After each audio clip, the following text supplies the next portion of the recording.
तो ध्यान से सारी बातों को सुनते रहिएगा।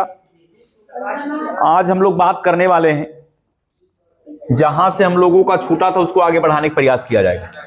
तो ध्यान से सुनिएगा। भारत के उपराष्ट्रपति, भारत के उपराष्ट्रपति, भारत के उपराष्ट्रपति, इस पर हम लोग बात करने वाले हैं और आपको लिखते हुए चलना है। तो भारत के उपराष्ट्रपति, भारतीय संविधान का भाग 5 पर बात हम लोग कर रहे हैं। हम लोग राष्ट्रपति पर बात किए थे, आज हम लोग बात करने वाले हैं उपराष्ट्रपति। तो भाग 5 आर्टिकल 63 से 71, मतलब 63 से 71 तक। तो याद रखना है संविधान का जो भाग 5 याद रखना है। आर्टिकल जो हम लोग यहां पर बात करने वाले हैं 63 से लेकर 71। तो भाग 5 भारत के उपराष्ट्रपति पर हम लोग बात करेंगे। ध्यान से सुनते हुए आगे बढ़ना है। सबसे पहले बात किया जाएगा कि भारतीय संविधान का अनुच्छेद 63। तो याद रखना है सबसे पहले हम लोग बात करेंगे आर्टिकल 63। तो ध्यान से सुनिएगा, पूछा जाएगा 63। तो भारत का एक उपराष्ट्रपति होगा, पूछा जाएगा किस आर्टिकल में लिखा, तो इसी। तो याद रखना है इसमें लिखा हुआ है भारत का एक उपराष्ट्रपति होगा, भारत का एक उपराष्ट्रपति होगा। तो याद रखना है सवाल पूछा जाएगा कि भारत का एक उपराष्ट्रपति होगा, इसका उल्लेख संविधान के किस अनुच्छेद में, तो क्या बताना है 63 में लिखा हुआ। बात क्लियर हुआ भाई। इसके बाद बात किया जाएगा आर्टिकल 64, अनुच्छेद 64 पर बात किया जाएगा। आर्टिकल 64 पर बात किया जाएगा। तो इसमें लिखना है कि इसके अंतर्गत उपराष्ट्रपति राज्यसभा का क्या होगा, पदेन सभापति। तो इसके अंतर्गत जो है उपराष्ट्रपति क्या होता है, उपराष्ट्रपति राज्यसभा का क्या होता है, पदेन सभापति होता है, पदेन सभापति होता है। तो सवाल पूछा जाएगा कि उपराष्ट्रपति राज्यसभा का पदेन सभापति होता है, इसका उल्लेख किस आर्टिकल में है, तो क्या बताना है 64 बता देना है। बात क्लियर हुआ भाई, 64 बताना। तो याद रखिएगा कि उपराष्ट्रपति राज्यसभा का सदस्य नहीं होता, यह भी याद रखना है, यह भी याद रखना है कि उपराष्ट्रपति जो होता है, उपराष्ट्रपति राज्यसभा का सदस्य नहीं होता, राज्यसभा का सदस्य नहीं होता, फिर भी क्या करता है, फिर भी यह राज्यसभा के सभापति के रूप में कार्य करता है, फिर भी यह राज्यसभा के सभापति के रूप में क्या करता भाई, सभापति के रूप में कार्य करता है। तो कार्य करता है, यह भी याद रखना है। बात क्लियर हुआ भाई। तो यह भी याद रखना है। बात समझ में आया। मतलब जो उपराष्ट्रपति है वह राज्यसभा का सदस्य नहीं है, लेकिन फिर भी क्या करता है कि राज्यसभा की अध्यक्षता करता है। बात क्लियर हुआ भाई। इसके बाद अगर हम लोग बात करें आर्टिकल 65 पर, अगर बात करें 65 पर बात करें, तो इसमें क्या लिखा है, इसमें लिखा है कि राष्ट्रपति का जब पद आकस्मिक रिक्ति हो, मतलब राष्ट्रपति के पद रिक्त हो, तो राष्ट्रपति के पद रिक्ति के समय क्या होगा भाई, यहां पर उपराष्ट्रपति क्या करेगा, उपराष्ट्रपति जो है उस उपराष्ट्रपति राष्ट्रपति के रूप में कार्य करेगा। उपराष्ट्रपति राष्ट्रपति के रूप में क्या करेगा, के रूप में कार्य करेगा। तो याद रखना है यहां जो उपराष्ट्रपति है वो राष्ट्रपति के रूप में कार्य करेगा, तब करेगा जब राष्ट्रपति अपने पद पर ना हो और वो आकस्मिक हो। आकस्मिक का मतलब वहां पर जो है जब राष्ट्रपति उपस्थित ना हो, उनका पद रिक्त चल रहा हो, तो उस दौरान उपराष्ट्रपति के पास पावर है कि वह राष्ट्रपति के रूप में कार्य करे। बात क्लियर हुआ भाई। तो यह बात हम लोगों को याद रखना। इसके बाद आर्टिकल 66 पर अगर बात किया जाए, तो अनुच्छेद 66 पर अगर बात किया जाए, ध्यान से सुनिएगा। 66 में लिखा हुआ है कि उपराष्ट्रपति के निर्वाचन मंडल का प्रावधान, उपराष्ट्रपति के निर्वाचन मंडल का प्रावधान, उपराष्ट्रपति के निर्वाचन मंडल का प्रावधान।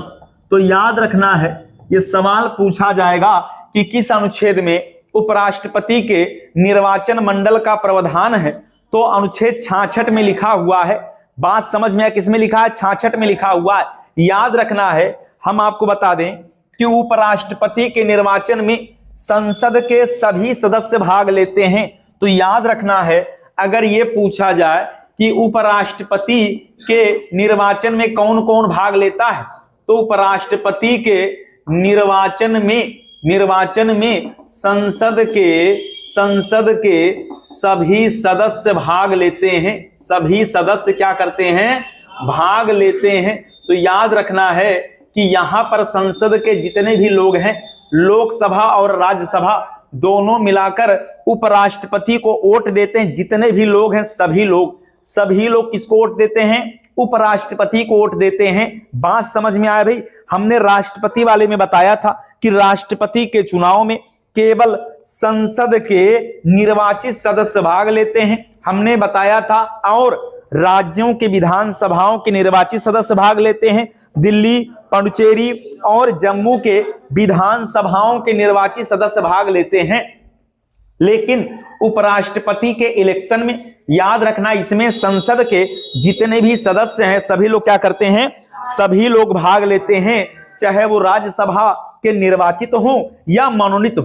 मतलब मनोनीत सदस्य और निर्वाचित सदस्य दोनों उपराष्ट्रपति को वोट देते हैं। बात समझ में आ गया भाई? क्लियर हो गया? तो ये हम लोग पढ़ रहे हैं भारत के उपराष्ट्रपति भाग 5 आर्टिकल 63 से 71। बात क्लियर हुआ? तो हम लोगों ने पढ़ा भारत का एक उपराष्ट्रपति होगा। ये किस आर्टिकल में? तो 63 में लिखा है कि भारत का एक क्या होगा? उपराष्ट्रपति होगा। तो याद रखना है, और जिसको सारे लोग मिलकर चुनेंगे, मतलब संसद के दोनों सदनों के सभी सदस्य भाग लेते हैं। चलिए अब यहां पर बात किया जाए कि उपराष्ट्रपति का जो निर्वाचन मंडल है, तो उपराष्ट्रपति का अगर हम निर्वाचन मंडल पर बात करें, निर्वाचन मंडल, तो याद रखना इनका जो चुनाव होता है उपराष्ट्रपति का, वो एकल संक्रमणीय। कैसे होता भाई? एकल संक्रमणीय। हाँ, एकल संक्रमणीय समानुपातिक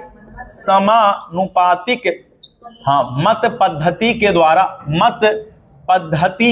द्वारा होता है, के द्वारा। अब ध्यान रहे कैसे उनका इलेक्शन होगा। तो सबसे पहले इन्हें क्या करना पड़ेगा? इनके पास 20 प्रस्तावक होने चाहिए। कितने होना चाहिए भाई?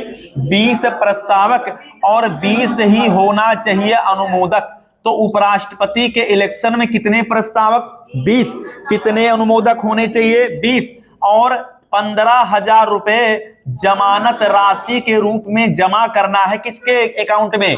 तो याद रखना रिजर्व बैंक ऑफ इंडिया के, आरबीआई के खाते में जमा करना है। क्या करना भाई? रिजर्व बैंक ऑफ इंडिया के अकाउंट में कितना जमा करना है? 15,000 रुपए जमा करना है, जो क्या है? वो जमानत राशि है। हमने आपको बताया था कि यदि कुल डाले गए वैध मतों का 1/6 मत प्राप्त करने में असफल हैं, तो जमानत क्या हो जाएगा भाई? जमानत राशि जब्त हो जाएगी। तो याद रखना है, यदि कुल डाले गए वैध मतों का 1/6 मत प्राप्त करने में असफल होने पर क्या हो जाएगा भाई? होने पर जमानत राशि क्या हो जाएगी? तो जब्त हो जाएगी। एक बार ध्यान से सारी बातें सुनिएगा, इसके बाद हम आपसे सवाल यहीं से पूछेंगे। पहले हम सारी बातों को क्लियर करेंगे, फिर सभी से सवाल यहीं से पूछा जाएगा। इसलिए एक एक पॉइंट याद रखना है। हमने कहा उपराष्ट्रपति का जो निर्वाचन मंडल है, ये जो निर्वाचन मंडल है, यहां में आपको देखना कि निर्वाचन मंडल में संसद के दोनों सदनों के सभी सदस्य उपराष्ट्रपति को वोट देते हैं। उपराष्ट्रपति के चुनाव का तरीका है एकल संक्रमणीय समानुपातिक मत पद्धति। तरीका है। पूछेगा उपराष्ट्रपति के इलेक्शन में कितने प्रस्तावक, 20। उपराष्ट्रपति के इलेक्शन में कितने अनुमोदक, 20। जमानत राशि कितना, 15,000। ये 15,000 किसके खाते में, रिजर्व बैंक ऑफ इंडिया के खाते में जमा करना पड़ता है। और कुल डाले गए वैध मतों का 1/6 मत प्राप्त कर लेता है तो जमानत जब्त नहीं होगी। लेकिन 1/6 मत प्राप्त करने में असफल होने पर अगर इतना वोट नहीं मिला तो जमानत क्या हो जाएगा, जब्त हो जाएगा। जमानत क्या हो जाएगा भाई, जब्त हो जाएगा। इतनी बातें समझ में आ गया भाई। तो अब हम बात करेंगे कि उपराष्ट्रपति अगर किसी को बनना है तो उसके लिए क्या क्या अहर्ताएं होनी चाहिए। उपराष्ट्रपति बनने के लिए क्या क्या अहर्ताएं या योग्यताएं होनी चाहिए। सबसे पहले उपराष्ट्रपति बनना है तो भारत का क्या होना चाहिए, भारत का नागरिक होना चाहिए। उपराष्ट्रपति बनने के लिए क्या होना चाहिए, तो भारत का क्या होना चाहिए, नागरिक होना चाहिए। इसके अलावा उसकी न्यूनतम आयु कितना, न्यूनतम जो आयु होनी चाहिए वो 35 वर्ष होना चाहिए। कितना होना चाहिए, 35 से कम नहीं होना चाहिए। दूसरी बात ये हो गया। तीसरा हो गया कि वह राज्यसभा सदस्य बनने की योग्यता रखता हो। राज्यसभा सदस्य बनने की क्या रखता हो, योग्यता रखता हो। हाँ, तो राज्यसभा सदस्य बनने की क्या रखता हो, वह योग्यता रखता हो। और वह किसी लाभ के पद पर ना हो, वह किसी लाभ के पद पर भी ना हो।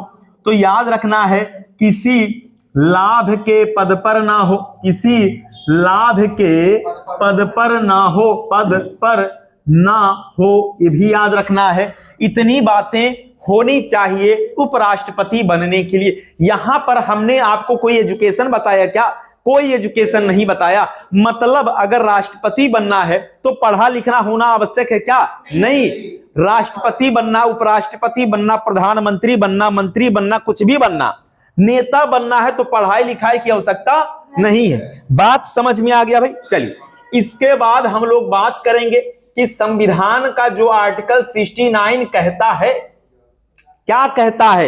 यह कहता है कि उपराष्ट्रपति को शपथ कौन दिलाएगा, तो उपराष्ट्रपति को शपथ राष्ट्रपति दिलाएगा। तो इसमें लिखा हुआ है उपराष्ट्रपति का शपथ लिखा हुआ है। और आप जानते हैं कि उपराष्ट्रपति को शपथ कौन दिलाता है, तो उपराष्ट्रपति को शपथ अगर पूछा जाए तो कौन दिलाता भाई, तो राष्ट्रपति दिलाता है, राष्ट्रपति दिलाता है। तो याद रखना है कि उपराष्ट्रपति को शपथ कौन दिलाएगा, तो भारत के जो राष्ट्रपति हैं वही शपथ दिलाते हैं। बात समझ में आया भाई। तो भारत के जो राष्ट्रपति हैं वही शपथ दिलाते हैं। और ये कौन सा आर्टिकल है, 69। कौन सा आर्टिकल है, 69 में लिखा हुआ। किसमें लिखा है, 69 में लिखा हुआ है। याद रहे, कभी भी कार्यवाहक उपराष्ट्रपति की नियुक्ति नहीं होती। याद रहे, कभी भी कार्यवाहक उपराष्ट्रपति की नियुक्ति नहीं होती। कभी भी कार्यवाहक उपराष्ट्रपति की नियुक्ति नहीं होती। कार्यवाहक उपराष्ट्रपति की क्या नहीं होती, नियुक्ति नहीं होती। याद रहे, नियुक्ति नहीं होती। तो कार्यवाहक उपराष्ट्रपति की नियुक्ति नहीं होती। बात याद रखना है, ऐसा कोई प्रावधान हमारे संविधान में नहीं है। लेकिन राष्ट्रपति के रूप में उपराष्ट्रपति कार्यवाहक के रूप में कार्य कर सकता है। समझ में आया कि नहीं आया। अगर राष्ट्रपति नहीं अपने पद पे तो उपराष्ट्रपति कार्यवाहक बन जाएगा। लेकिन अगर उपराष्ट्रपति का पद खाली है तो कोई कार्यवाहक उपराष्ट्रपति उस पर नहीं आएगा, बल्कि राज्यसभा का जो उपसभापति होता वही क्या बनेगा, वही कार्य करेगा।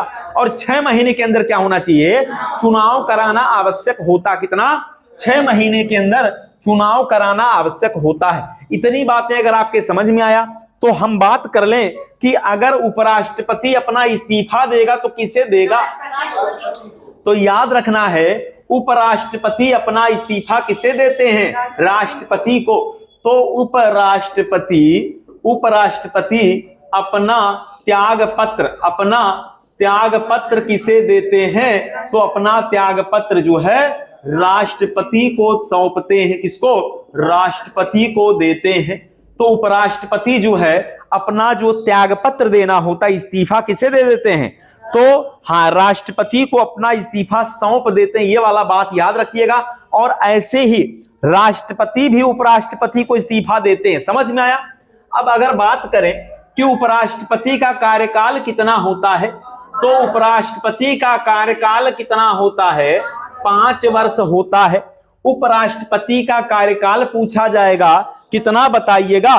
5 साल बताना। कितना? 5 साल बता के चलना है। तो उपराष्ट्रपति का कार्यकाल 5 वर्ष होता है, लेकिन राज्यसभा के सदस्यों का कार्यकाल 6 वर्ष होता है। राज्यसभा के सदस्यों का कार्यकाल 6 वर्ष होता है। समझ में आया भाई? राज्यसभा के सदस्यों का कार्यकाल कितना? 6 वर्ष होता है, याद रखिएगा। फिर आपसे पूछा जाएगा कि जो उपराष्ट्रपति होता ना, इसको जो वेतन मिलता है वो किस रूप में मिलता है? तो याद रहे, यहां लिख देते हैं कि उपराष्ट्रपति को वेतन, उपराष्ट्रपति को वेतन, हाँ, उपराष्ट्रपति को वेतन राज्यसभा के सभापति के रूप में मिलता है। राज्यसभा के सभापति के रूप में मिलता है। तो राज्यसभा के सभापति के रूप में मिलता है, यह भी याद रखना है, रूप में मिलता है। तो ऐसे जो है ये वाला बात बड़ा ही महत्वपूर्ण है। ठीक, वैसे याद रहे कि उपराष्ट्रपति का वेतन 4 लाख है। कितना है? उपराष्ट्रपति को कितना मिलता? 4 लाख रुपया मिलता है। तो उपराष्ट्रपति का वेतन कितना होता है? 4 लाख रुपया प्रतिमाह होता है, और इसमें कोई कटौती नहीं होती है। राष्ट्रपति का वेतन 5 लाख महीना होता है, उपराष्ट्रपति का 4 लाख रुपया महीना होता है। बात समझ में आ गया भाई? इतनी बातें क्लियर हो गया? तो ये बड़ा ही महत्वपूर्ण मुद्दा अभी हम लोग बात कर रहे हैं। क्या कभी भविष्य में ऐसा हुआ है कि कोई उपराष्ट्रपति अपने पद पर रहते हुए क्या हो गया भाई? परलोक चला गया, ऐसा भी हुआ क्या?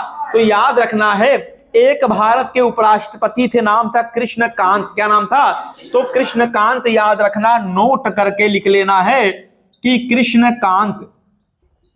कृष्णकांत भारत के ऐसे उपराष्ट्रपति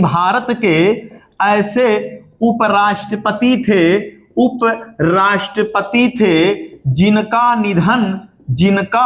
निधन जो है, याद रखना, जिनका निधन उनके कार्यकाल में हो गया था। निधन उनके कार्यकाल में हो गया था। तो याद रखना है कि पूछा जाएगा कि भारत के एकमात्र उपराष्ट्रपति जिनका निधन उनके कार्यकाल में हो गया था, तो नाम है क्या? कृष्णकांत। याद रखना है, बड़ा ही महत्वपूर्ण पॉइंट पर बात कर रहे हैं। क्या अब तक कोई भारत की महिला उपराष्ट्रपति बनी है क्या? अब तक भारत में कोई महिला उपराष्ट्रपति नहीं बनी। अब तक भारत में किसी महिला ने उपराष्ट्रपति के रूप में कार्य नहीं किया। याद रखना है, अब तक किसी महिला ने उपराष्ट्रपति के रूप में क्या नहीं किया? कार्य नहीं किया। मतलब अभी तक भारत में कोई महिला उपराष्ट्रपति नहीं बन पाई है। हाँ, 2 महिलाएं चुनाव लड़ी थी, नजमा हेपतुल्ला। तो याद रखना है कि उपराष्ट्रपति का चुनाव लड़ने वाली महिलाएं कितनी? 2। उपराष्ट्रपति का चुनाव लड़ने वाली जो महिलाएं हैं उनका नाम याद रखना है। महिलाएं, एक का नाम याद रखना है नजमा हेपतुल्ला का नाम याद रखना है। नजमा हेपतुल्ला, इनका नाम याद रखना है। और एक नाम याद रखना है मार्गरेट। तो याद रखना, हाँ, मार्गरेट अल्वा का नाम याद रखना है। तो 2 महिलाएं जो है, मार्गरेट अल्वा का भी नाम याद रखना है। तो याद रखना है मार्गरेट अल्वा। तो ये 2 महिलाएं हैं जिन्होंने उपराष्ट्रपति का चुनाव तो लड़ा, हालांकि सफलता इनको नहीं मिला। तो ये बात भी याद रखना है। बड़ा ही महत्वपूर्ण मुद्दे पर बात कर रहे हैं। बात समझ में आ गई भाई? इतनी बातें क्लियर हो गया? तो अब हम बात करेंगे कि वर्तमान में भारत के जो उपराष्ट्रपति हैं, एनडीए के उम्मीदवार भारतीय जो है जनता पार्टी के उम्मीदवार सीपी राधाकृष्णन भारत के 15वें उपराष्ट्रपति के रूप में कार्य कर रहे हैं। तो अभी भारत के 15वें उपराष्ट्रपति कौन है भाई? तो याद रखना है वर्तमान में भारत के 15वें उपराष्ट्रपति का नाम क्या है? तो सीपी राधाकृष्णन। 14वें कौन थे? तो जगदीप धनखड़ जी के इस्तीफा देने के बाद वर्तमान में कौन है? तो याद रखना सीपी राधाकृष्णन। तो भारत के अभी वर्तमान में, हाँ, तो भारत के वर्तमान में 15वें उपराष्ट्रपति, हाँ, उपराष्ट्रपति का नाम याद रखना सीपी राधाकृष्णन। सीपी राधाकृष्णन, तो इनका नाम याद रखना है। और आपको पता होना चाहिए जगदीप धनखड़ जो हमारे जो है भारत के, हाँ, पूर्व राष्ट्रपति 14वें नंबर के थे, उनके इस्तीफा देने के बाद स्वास्थ्य कारणों से उन्होंने इस्तीफा दिया। और फिर आपने देखा कि अभी भारत के वर्तमान में उपराष्ट्रपति के रूप में 15वें कौन है? तो सीपी राधाकृष्णन है। इस समय याद रखिएगा, क्या नाम है भाई? सीपी राधाकृष्णन। भारत के प्रधानमंत्री नरेंद्र दामोदर दास मोदी 15वें नंबर के हैं। कितने नंबर के हैं? 15वें नंबर के। भारत के वर्तमान में जो राष्ट्रपति हैं, हाँ, द्रौपदी मुर्मू जी कितने नंबर? 15वें नंबर के। याद रखना सीपी राधाकृष्णन ये भी 15वें नंबर के उपराष्ट्रपति। तो सब कितने नंबर के? 15वें नंबर के। तो ये तीनों बातें याद रखना है। बात समझ में आ गई? कितने नंबर के? 15वें। हमने कहा कि उपराष्ट्रपति का चुनाव लड़ने वाली जो महिलाएं हैं वो नजमा हेपतुल्ला और मार्गरेट अल्वा दोनों सफल नहीं हो पाई। अभी तक जो है भारत में कोई महिला जो है उपराष्ट्रपति नहीं बनी। लेकिन अगर बात करें भारत में राष्ट्रपति के रूप में क्या किसी महिला ने कार्य मतलब संभाला है क्या कार्य? तो याद रखना भारत में क्या नाम है? भारत की प्रथम महिला राष्ट्रपति का नाम क्या था? प्रतिभा देवी सिंह पाटिल। हाँ, प्रतिभा देवी सिंह पाटिल जो है भारत की प्रथम महिला क्या थी? राष्ट्रपति। और अभी तक कोई महिला उपराष्ट्रपति नहीं बनी। तो ये भी याद रखना है। यहां तक बातें समझ में आ गया। तो सवाल कैसे बनेगा? ध्यान से सुनिएगा। सवाल पेपर में कैसे बनेगा? पहला सवाल बनेगा कि उपराष्ट्रपति का पद कहां से लिया गया? अमेरिका। क्या बताएंगे भाई? अमेरिका बताना है। तो उपराष्ट्रपति का पद कहां से लिया गया?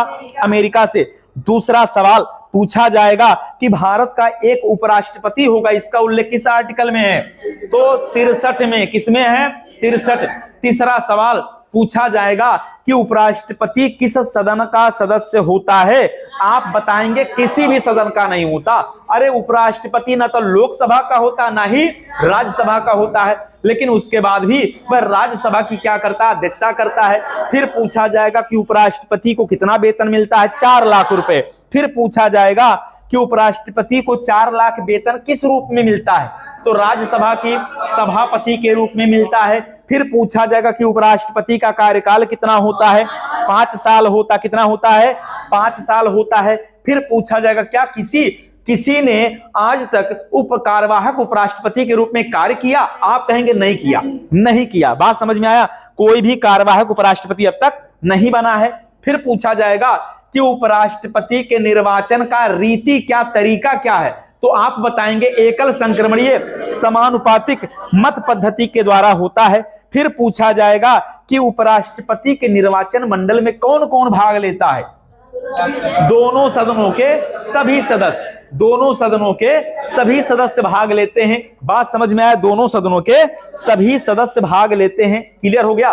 फिर पूछा जाएगा कि उपराष्ट्रपति बनने के लिए न्यूनतम आयु कितना चाहिए? 35 साल चाहिए। फिर आपसे पूछा जाएगा कि उपराष्ट्रपति बनने के लिए क्या एजुकेशन की आवश्यकता है? आप कहेंगे नहीं, ऐसा नहीं। फिर पूछा जाएगा भारत के पहले उपराष्ट्रपति कौन थे? तो बताना है भारत के पहले उपराष्ट्रपति, हाँ, कौन थे? सर्वपल्ली राधाकृष्णन थे। फिर पूछा जाएगा भारत के एकमात्र उपराष्ट्रपति कौन थे जो एक दार्शनिक भी थे? तब भी बताना सर्वपल्ली राधाकृष्णन। ये सर्वपल्ली क्या है? तो गांव का नाम है। तो उनके गांव का नाम क्या है? सर्वपल्ली। अपने गांव का नाम भी क्या करते थे? साथ में वो जोड़ते थे। बात समझ में आ गया भाई? फिर आपसे पूछा जाएगा वर्तमान में भारत के उपराष्ट्रपति कौन है? तो आप बताएंगे सीपी राधाकृष्णन है। फिर पूछा जाएगा कि वर्तमान में उपराष्ट्रपति सीपी राधा कृष्णन का क्रमांक कैमा है, तो 15वें नंबर के। कैवे नंबर के हैं? 15वें नंबर के हैं। बात समझ में आ गया भाई। फिर पूछा जाएगा कि जो उपराष्ट्रपति होता है, जो उपराष्ट्रपति होता, पूछा जाएगा कि उपराष्ट्रपति को शपथ कौन दिलाता है, तो क्या बताना है? राष्ट्रपति। फिर पूछा जाएगा कि उपराष्ट्रपति अपना त्यागपत्र किसे सौंपते हैं, तो क्या बताना है कि अपना जो है त्यागपत्र राष्ट्रपति को सौंपते हैं। बात समझ में आए? किसे सौंपते हैं भाई? तो राष्ट्रपति को अपना त्यागपत्र देते हैं और राष्ट्रपति ही शपथ भी दिलाता है। क्लियर हो गया भाई? चलिए फिर पूछा जाएगा उपराष्ट्रपति बनने के लिए क्या क्या योग्यता होना चाहिए, तो भारत का नागरिक हो, पागल या दिवालिया ना हो, किसी लाभ के पद पर ना हो, राज्यसभा की सदस्यता बनने की योग्यता रखता हो और उसका एज कम से कम कितना? 35 साल होना चाहिए। इतनी बातें समझ में आ गया? तो इतना सवाल आपके उपराष्ट्रपति से बनेगा, हमने बता दिया। बात समझ में आ गया भाई? अब हम बात करने वाले हैं भारत के महान्यायवादी। किस मुद्दे पर बात करेंगे? तो भारत के महान्यायवादी पर बात करने वाले हैं।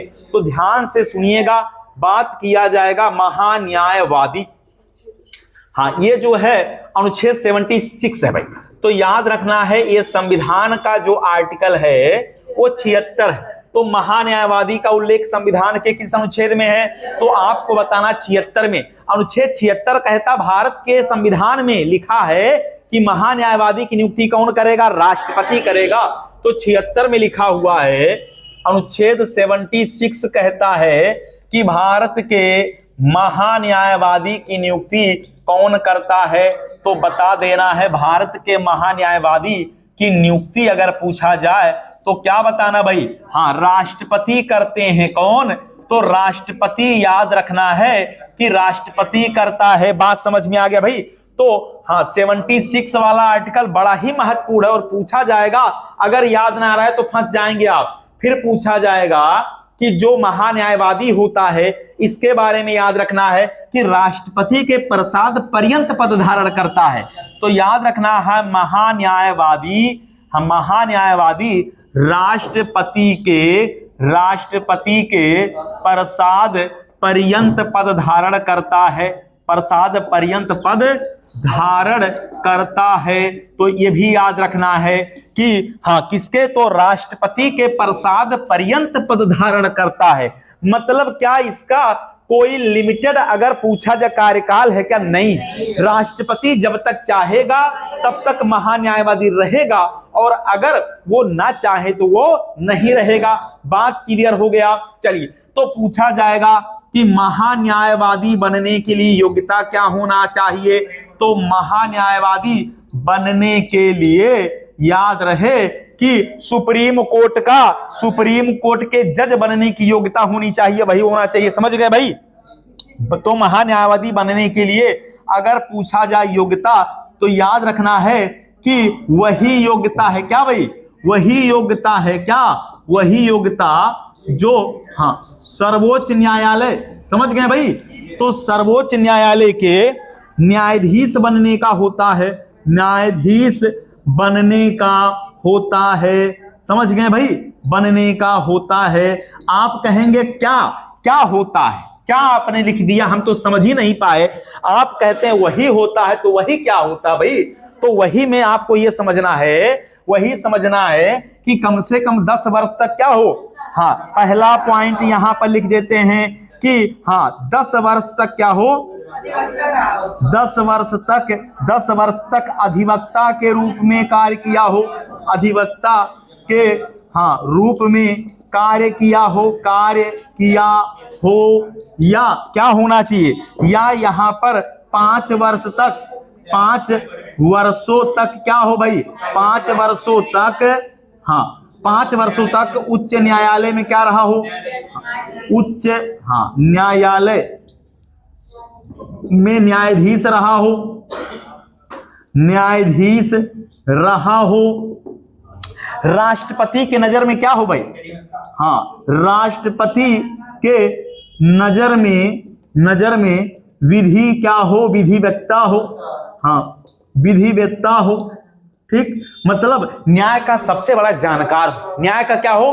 कानून का सबसे बड़ा जानकार हो तो वही क्या बनेगा, वही भारत का महान्यायवादी बनेगा, महान्यायवादी, अटॉर्नी जनरल ऑफ इंडिया। इसीलिए भारत का प्रथम विधि अधिकारी कौन होता है, यही होता है। तो मतलब लिख लीजिएगा कि भारत का प्रथम विधि अधिकारी अगर पूछा जाए तो भारत का पहला विधि जो अधिकारी होता है, भारत का पहला विधि अधिकारी कौन होता, महान्यायवादी। क्या होता भाई, महान्यायवादी होता है, महान्यायवादी होता है। तो याद रहे, भारत का पहला विधि अधिकारी अगर पूछ लेना तो महान्यायवादी बता दीजिएगा, और विधि अधिकारी माने कानून का अधिकारी अगर पूछा जाए तो यही होता है। बात समझ में आ गया भाई।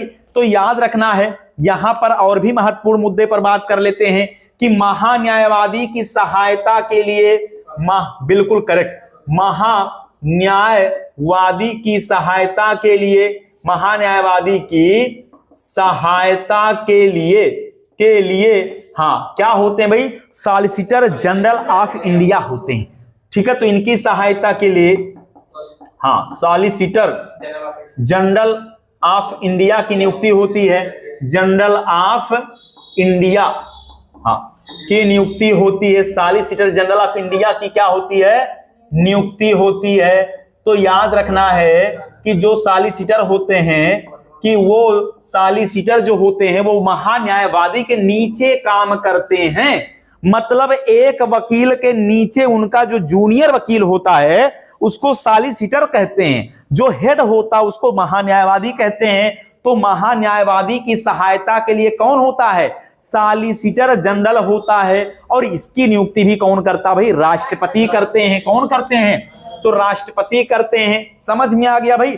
फिर पूछा जाएगा कि भारत के पहले महान्यायवादी कौन थे, तो याद रखना भारत के पहले, हाँ बिल्कुल करेक्ट, तो लिख लेना है कि भारत के पहले हाँ महान्यायवादी का नाम याद रखना है।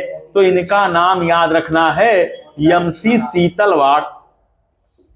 तो इनका नाम याद रखना है, बड़ा ही महत्वपूर्ण मुद्दा है और गलत नहीं करना है, गलत नहीं करना है।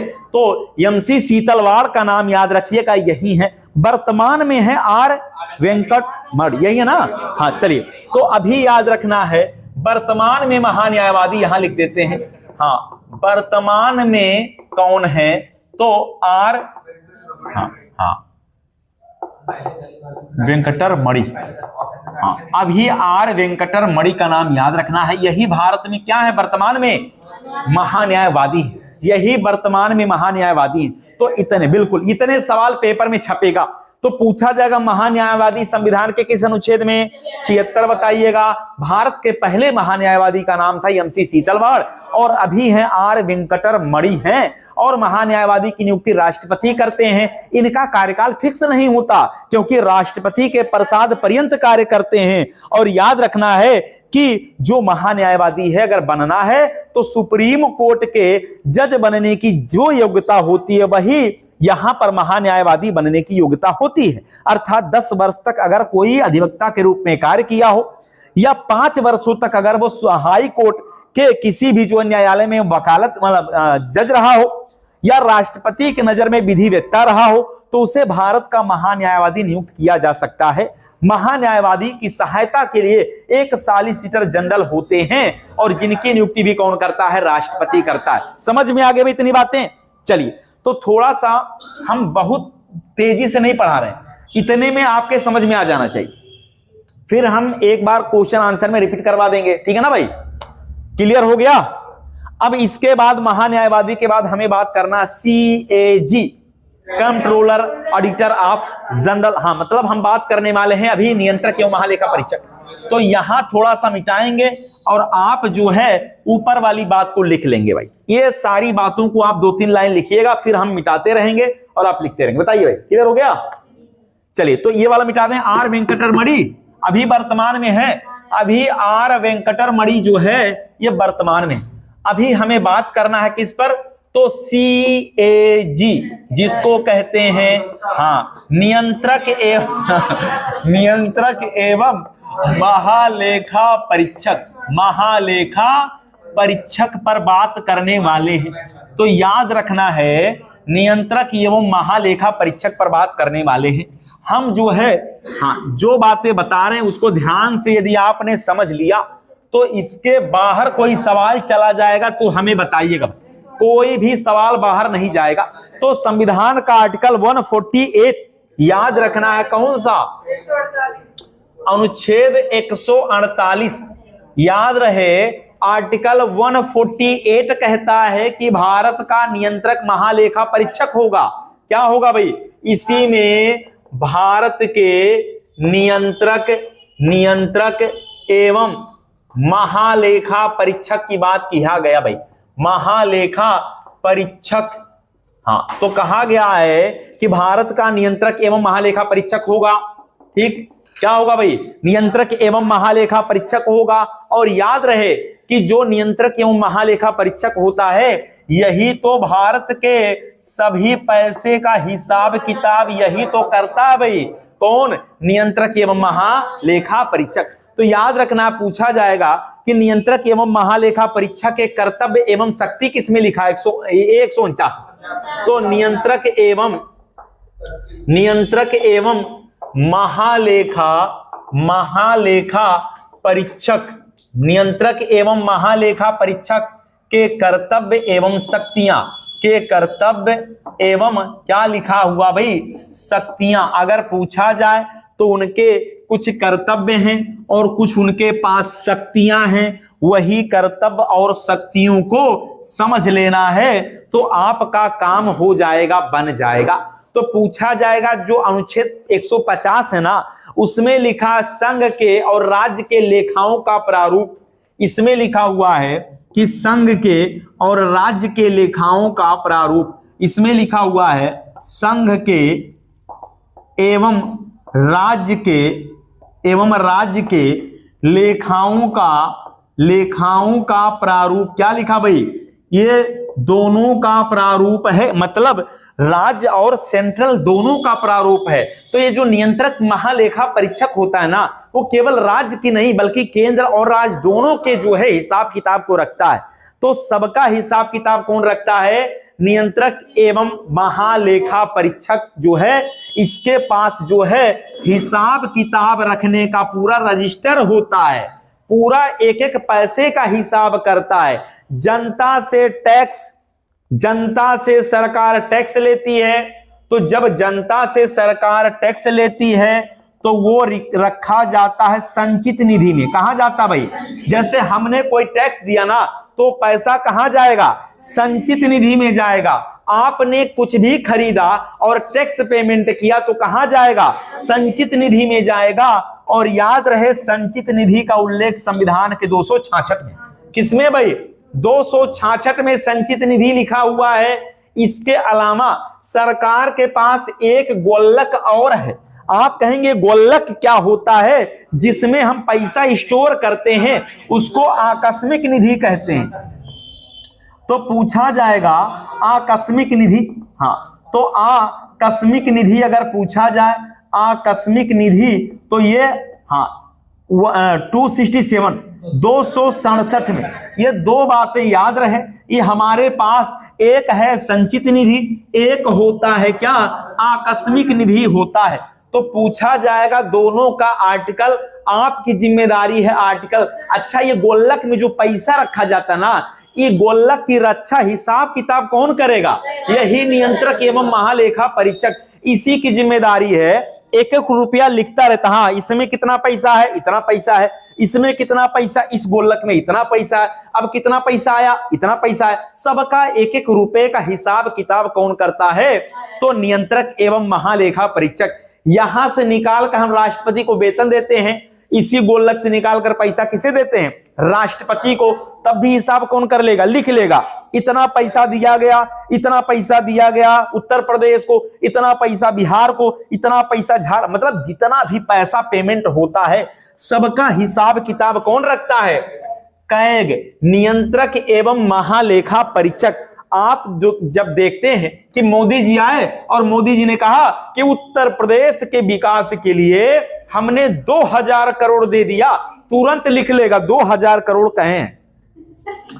अब अगर पैसा एक भी रुपया केंद्र सरकार के द्वारा दिया गया तो अब भी लिख लेगा इतना पैसा दिया गया, और पूरा एक एक रुपए का क्या करता है, हिसाब करता है, और पूरा हिसाब किताब करके एक साल का पूरा रिकॉर्ड बना लेता है, और पूरा रजिस्टर ले जाके क्या करता है, राष्ट्रपति को थमा देता है कि इतना पैसा यहां से दिया गया, इतने का घोटाला हो गया है।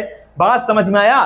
तो यही नहीं बल्कि राज्यों के राज्यपाल को भी सौंपता है, और सेंट्रल गवर्नमेंट में राष्ट्रपति के हाथों में सौंप देता है कि ये देखिए हमने हिसाब किताब करके आपको दे दिया, आप देख लीजिए। तो राष्ट्रपति उसको क्या करते हैं, संसद के दोनों सदनों के समक्ष रखवाते हैं, और राज्यों के विधानसभाओं के समक्ष भी रखा जाता है, और फिर जो नियंत्रक एवं महालेखा परीक्षक का पूरा डाटा होता ना, उसमें पता चलता है कि किस राज्य में कितना घोटाला हुआ है। तो ये हिसाब किताब कौन करता है, नियंत्रक एवं महालेखा परीक्षक, जिसका उल्लेख संविधान के किस आर्टिकल में, 148 में है, और इसकी नियुक्ति कौन करेगा, राष्ट्रपति। कौन करता भाई, तो नियंत्रक एवं महालेखा परीक्षक की नियुक्ति कौन करता है, राष्ट्रपति करता है। नियंत्रक एवं महालेखा परीक्षक के जो ड्यूटी, जो शक्ति, जो पावर वो किसमें है, 149 में। और केवल यही नहीं, यह केंद्र और राज्य दोनों का हिसाब किताब कौन रखता है, तो यही नियंत्रक एवं महालेखा परीक्षक रखता। समझ में आया भाई? अच्छा, यहां पर याद करना है, पूछा जाएगा कि नियंत्रक एवं महालेखा परीक्षक का कार्यकाल, नियंत्रक एवं महालेखा परीक्षक का कार्यकाल अगर पूछा जाए, तो परीक्षक का कार्यकाल अगर पूछ लिया जाए तो याद रहे 6 वर्ष या 65 वर्ष। मतलब जो पहले पूरा हो जाए, जो पहले पूरा हो जाए, यही होता है। 6 साल रहेंगे या 65 साल रहेंगे, दोनों में से जो पूरा होगा वही माना जाएगा। बात क्लियर हो गई? इतनी बातें भाई। तो नियुक्ति कौन करता है, राष्ट्रपति करता है, और अगर ये अपना त्यागपत्र देना चाहे तो राष्ट्रपति को ही सौंप देते हैं। मतलब कैग जो है, अगर नियंत्रक एवं महालेखा परीक्षक अपना इस्तीफा किसे देंगे भाई, तो याद रखना है ये अपना त्यागपत्र भी देते हैं। किसको? तो राष्ट्रपति को ही अपना त्यागपत्र दे देते हैं, और नियुक्ति भी कौन करता है, राष्ट्रपति। तो त्यागपत्र किसे देंगे, राष्ट्रपति को। कार्यकाल पेपर में छपेगा, ये सवाल छप जाएगा, गलत कर दिया पाप लग जाएगा। क्या लग जाएगा, पाप लग जाएगा यदि आपने गलत किया, क्योंकि हम आपको चिल्ला चिल्ला बता रहे हैं 6 साल या 65 साल, और नियुक्ति राष्ट्रपति करता है। संविधान का कौन सा आर्टिकल, 148 में लिखा हुआ है, नियंत्रक एवं महालेखा परीक्षक controller auditor general of India. मतलब भारत के पैसे का हिसाब किताब करने वाला मुंशी जी यही है। क्या भाई, भारत के मुंशी यही हैं। मतलब एक एक रुपए का हिसाब किताब कौन करेगा, तो नियंत्रक एवं महालेखा परीक्षक ही हिसाब करते हैं। आप देखिए, आप जो है देखेंगे जब सरकारी नौकरी आपकी लग जाएगी, तो सरकारी नौकरी में जब वित्तीय वर्ष आता है, उस समय आप देखेंगे पूरे विभाग में क्या चलता है, एक एक रुपए का हिसाब, एक एक रुपए का हिसाब। ऐसा थोड़ा ना है कि आप जिस विभाग में वहां बैठ के कुछ भी करेंगे, नहीं, उसका हिसाब आपको क्या करना पड़ेगा। आप देखेंगे 31 मार्च के पहले ही, कहते हैं मार्च क्लोजिंग आ गया, जो बजट है उसको बराबर दिखाना पड़ेगा। ऐसा 1 रुपए का भी अंतर नहीं आना चाहिए। समझ गए भाई? इसीलिए विभागों में क्या होता है, जैसे ही वित्तीय वर्ष आता है 31 मार्च, पूरे विभाग में एकदम हड़कंप मचा रहता है। पूरा अकाउंटेंट बैठ के रात दिन मैनेज करते रहते हैं, क्योंकि वो पूरा डाटा किसके पास चला जाएगा। और अगर मिस्टेक हुआ ना, तो फिर आप देखेंगे कि हिसाब होगा, और एक एक रुपए का हिसाब होगा, और आपका जो अकाउंट है ना, उस अकाउंट से पैसा जाएगा ही, FIR भी दर्ज हो जाएगा। बात समझ में आ गया भाई? तो ये सारी चीजें होती हैं, इसलिए याद रखना है कि जो कैग है वो सेंट्रल और राज्य दोनों, सेंट्रल और राज्य दोनों पर इसका क्या होता है, नियंत्रण होता है। बात क्लियर हो गया भाई? क्या होता है, दोनों का नियंत्रण होता है। तो पूछा जाएगा भारत की संचित निधि का संरक्षक कौन है, यही है। भारत के संचित निधि का संरक्षक लिखिएगा, भारत के संचित निधि का संरक्षक, भारत के संचित निधि का संरक्षक कौन होता है, तो भारत के संचित निधि का संरक्षक अगर पूछा जाए तो कौन हो जाएगा? CAG, comptroller auditor general of India. यही क्या होता है? तो यही जो है भारत के संचित निधि का संरक्षक होता है। हिसाब किताब किसके पास? कैग के पास होता है। बात समझ में आया? और याद रहे, इसको एक और सवाल पेपर में छपता है, पूछ लेता है कि बताइएगा कि संसद की लोक लेखा निधि, संसद की लोक लेखा समिति का मित्र कौन होता है? संसद की लोक लेखा समिति का मित्र, समिति का अगर मित्र पूछा जाए कि समिति का मित्र कौन होता है, तब भी उत्तर बताना है comptroller auditor general of India. मतलब संसद की लोक लेखा समिति का मित्र अगर फ्रेंड पूछा जाए तब भी याद रहे CAG हो जाएगा, comptroller auditor general of India. तो याद रखना है संसद की लोक लेखा समिति का फ्रेंड, मित्र अगर पूछा जाए तब भी उत्तर क्या हो जाता है? तब भी इसका उत्तर क्या हो जाएगा भाई? तब भी इसका उत्तर कैग ही हो जाएगा। क्या हो जाएगा? कैग। तो दो महत्वपूर्ण मुद्दे पर हमने बात किया, एक भारत के संचित निधि का संरक्षक बता दिया और एक संसद के लोक लेखा समिति का मित्र हमने बताया है। तो ये दोनों बातें किसके लिए हैं? कैग के लिए महत्वपूर्ण होती हैं और ऐसे ही सवाल पेपर में छपेगा, ऐसे ही सवाल पेपर में आने वाला है। तो भारत के पहले कैग कौन थे? भारत के पहले नियंत्रक एवं महालेखा परीक्षक कौन थे भाई? तो बिल्कुल करेक्ट। तो लिखिएगा भारत के पहले अगर पूछा जाए नियंत्रक एवं महालेखा परीक्षक, तो याद रखना है अगर पूछा जाए कि भारत के, बिल्कुल करेक्ट, भारत के पहले नियंत्रक एवं महालेखा परीक्षक, नियंत्रक एवं महालेखा परीक्षक अगर पूछा जाए, मतलब भारत के पहले कैग कौन थे? तो वी नरहरि राव। क्या नाम है? वी नरहरि राव। तो इनका नाम याद रखना है, यही थे पहले, भारत के पहले। तो CAG वी नरहरि राव। क्या नाम है? वी नरहरि राव। इनका नाम याद रखिएगा, महत्वपूर्ण और सवाल पेपर में छप जाएगा। तो ये हमने बता दिया कि वी नरहरि राव यही भारत के क्या थे? पहले नियंत्रक एवं महालेखा परीक्षक थे। अभी कौन है वर्तमान में? तो क्या नाम है भाई? के संजय मूर्ति। तो के संजय मूर्ति जो है ये कौन है? तो याद रखना है ये वर्तमान में क्या है? वर्तमान में CAG, कंप्ट्रोलर ऑफ इंडिया के संजय मूर्ति। अभी के संजय मूर्ति जी हैं। क्या नाम है? के संजय मूर्ति। तो इनका नाम क्लियर हो गया भाई, के संजय मूर्ति। बात समझ में आ गया? चलिए, तो अभी तक हम लोगों ने जो पढ़ा उसके बाद अब हम बात करने वाले हैं पार्लियामेंट, संसद पर बात करने वाले हैं। धीरे धीरे हमारा जो कोर्स है वो आप देखेंगे बहुत तेजी से बढ़ रहा है। आपकी जिम्मेदारी है कि इसे क्या करना भाई? रिवीजन करना आपकी जिम्मेदारी है। अब हम बात करने वाले हैं पार्लियामेंट ऑफ इंडिया। तो हम संसद पर बात करने वाले हैं और आपको बताते चलें कि संसद क्या होता है और संसद कैसे कार्य करता है, इन सभी मुद्दे पर बात किया जाएगा। तो ध्यान से सुनेंगे आप। यहां पर हम पार्लियामेंट की बात करने वाले हैं, भारत के संसद की बात करने वाले हैं। बात समझ में आ भाई?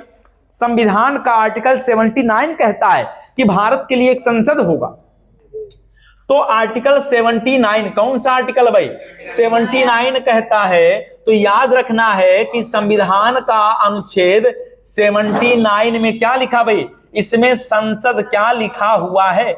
इसमें संसद का उल्लेख है केंद्र सरकार के लिए, सेंट्रल गवर्नमेंट के लिए एक संसद होगा, पार्लियामेंट होगा। और अगर हम बात करें कि संविधान का आर्टिकल 80 कहता है राज्यसभा की संरचना, तो याद रखना है संविधान का आर्टिकल 80 क्या कहता है? इसमें लिखा हुआ है राज्यसभा की संरचना। राज्यसभा की क्या लिखा हुआ है? संरचना लिखा हुआ है। राज्यसभा की संरचना का उल्लेख है। लिख लीजिएगा, राज्यसभा की संरचना का उल्लेख पेपर में छप जाएगा तो आप फंस जाएंगे अगर याद नहीं है तो। और अगर पूछ लिया कि राज्यसभा का गठन कब हुआ था, 3 अप्रैल 1952। राज्यसभा का गठन लिखिएगा 3 अप्रैल 1952। तो राज्यसभा का गठन अगर पूछा जाए तो राज्यसभा का गठन पूछा जाएगा तो आप बताएंगे 3 अप्रैल 1952 को। कब हुआ भाई? 3 अप्रैल 1952 को हुआ है। लेकिन राज्यसभा की पहली बैठक 13 मई 1952 को। राज्यसभा की पहली बैठक 13 मई 1952। तो राज्यसभा की पहली बैठक, राज्यसभा की पहली बैठक, हाँ, तो पहली बैठक 13 मई 1952। पहली बैठक हुआ है 13 मई 1952। तो याद रखना है कि पहली बैठक 13 मई 1952 को और इसका जो गठन हुआ था वो 3 अप्रैल 1952, मतलब 1952 ही है। 1952 याद रखना है। वैसे आपको बताते चले, पहले राज्यसभा का नाम राज्यसभा नहीं था। क्या नहीं था भाई? राज्यों का परिषद था। तो राज्यसभा का नाम क्या था? पहले राज्यों का परिषद था, council of the state, council of the state था। तो याद रखना है कि राज्यसभा का पूर्व नाम क्या था? तो याद रखना है काउंसिल ऑफ इंडिया, हाँ, council of India, council of state याद रखना है, हाँ, काउंसिल ऑफ स्टेट। पहला नाम क्या था? काउंसिल ऑफ द स्टेट इसे कहा जाता था। काउंसिल ऑफ स्टेट के नाम से राज्यसभा को जाना जाता था। लेकिन इसका नाम 23 अगस्त 1954 को क्या किया गया?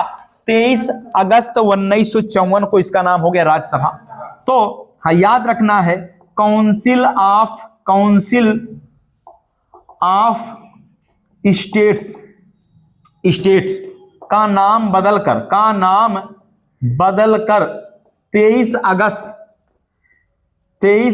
1954 को क्या हो गया भाई? हाँ बिल्कुल, 23 अगस्त 1954 को राज्यसभा हो गया।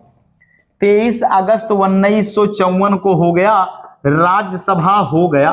तो ये डेट याद रखना, 23 अगस्त 1954 को ही राज्यसभा हुआ था, ये बात याद रखना है। अब राज्यसभा में अगर हम बात करें अधिकतम सीट कितना है, तो अधिकतम सीट अगर पूछा जाए तो 250, बिल्कुल करेक्ट।